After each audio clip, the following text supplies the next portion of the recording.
நான் சத்யவர்ஷா. அனைத்திந்திய அண்ணா திராவிட முன்னேற்ற கழகம்தான் மக்களுடைய வாழ்வாதாரத்தை ஒவ்வொரு இடத்திலுமே ஒவ்வொரு ஆட்சி அமைப்பிலுமே முழுமைப்படுத்தி அவர்கள் அடுத்த கட்டத்துக்கு நகர்ந்து செல்வதற்குரிய பங்களிப்பு அளித்திருக்கிறது.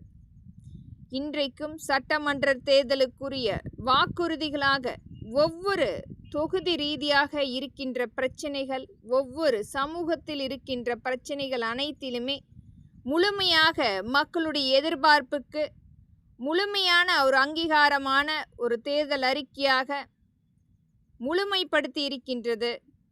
அம்மக்களுக்குரிய ஒரு தேர்தல் அறிக்கையாக, ஒரு முன்னுதாரணமான தேர்தல் அறிக்கையாக வருகின்ற சட்டமன்ற தேர்தல் என்பது அனைத்து இந்திய அண்ணா திராவிட முன்னேற்ற கழகத்தினுடைய ஆட்சி அமைப்பு என்பது மக்கள் முன்கூட்டியே தீர்மானித்து ஒரு எழுச்சி போராட்டமாக ஒவ்வொரு தொகுதி ரீதியாக மக்கள் தன்னிச்சையாக போராடி கொண்டிருக்கின்றார்கள். பாதுகாப்பு நிர்ணயம் செய்ய வேண்டும், ஆட்சி அமைப்பு மாற்ற வேண்டும், பெண்கள் குழந்தைகளுடைய பாதுகாப்பு நிர்ணயம் செய்ய வேண்டும் என்பதற்குரிய ஒவ்வொரு பதிவுகளாக நாம் பார்த்து கொண்டிருக்கின்றோம்.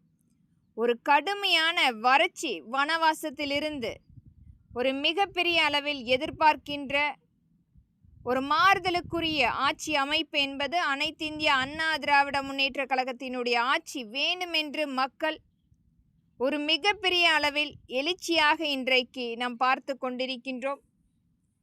ஒவ்வொரு இடத்திலுமே மக்களுடைய பாதுகாப்பு இல்லாமை என்பது நில ஆக்கிரமிப்பு மற்றும் தொழிலை முழுமையாக முடக்கம் செய்து அந்த தொழிலை குறைந்த ஒரு கணக்கீட்டில் அடமானம் என்ற பெயரில் அந்த தொழிலை கைப்பற்றுவது ஒவ்வொரு தொகுதியாக இன்றைக்கு சரகேட் பிஸ்னஸாக மாறிக்கொண்டிருக்கிறது, பினாமி நிறுவனங்களாக மாறிக்கொண்டிருக்கிறது.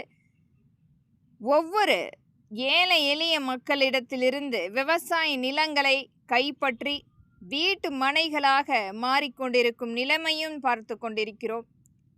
முதியோர்களுடைய இடத்தை கைப்பற்றி அவர்களுக்கு தெரியாமலேயே அந்த இடத்தை பதிவு செய்து ஒரு மிகப்பெரிய ஒரு ஆணவத்தோடு ஆட்சி என்பது இந்த கடந்த 5 வருடத்தினுடைய ஒரு வனவாசத்தை பார்த்த மக்களுடைய பாதுகாப்பு என்பது அனைத்திந்திய அண்ணா திராவிட முன்னேற்ற கழகத்தினுடைய ஆட்சி அமைப்பு என்பது நம்மளுடைய மாண்புமிகு புரட்சி தமிழர் எடப்பாடி ஐயாவுடைய தலைமையில் அமைகின்ற அனைத்து இந்திய அண்ணா திராவிட முன்னேற்ற கழகத்தின் ஆட்சி மட்டுமே என்பதை மக்கள் ஒவ்வொரு